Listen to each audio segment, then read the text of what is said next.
नमस्कार, मी गीतांजली केकरे group of media channel मध्ये आपलं सहर्ष स्वागत करते।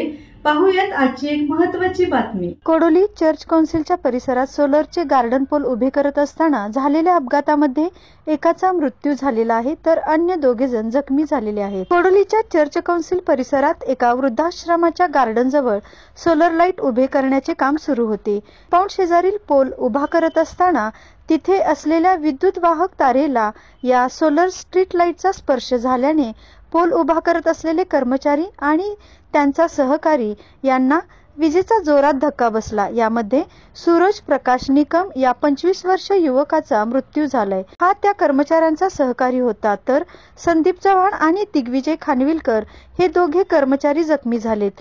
ही स्ट्रीट लाईट उभे करण्याचे काम रात्री सुरू होते। रात्री साधारणपणे 12 वाजण्याच्या सुमारास हा प्रकार घडला। विद्युत वाहक तारेजवळ स्ट्रीट लाईट उभे करणे, वीज वितरण कंपनीची पूर्व परवानगी न घेता अशा पद्धतीने काम करणे आणि या सर्व गलथापांचा भुर्दंड एका 25 वर्षीय तरुणाला सोसायला लागणे हा सर्व प्रकार माणुसकीला लाजिरवाणा आहे। या कामाचं कॉन्ट्रॅक्ट वाळवा तालुक्यातील आष्टा इथल्या धीरज पाटील यांनी घेतले होते। त्यांनी त्यांच्या कामात कसूर करत अतिशय जबाबदारपणे अशा पद्धतीने काम केल्यामुळे एका 25 वर्षीय निरपराध तरुणाला त्याचा जीव गमवावा लागला।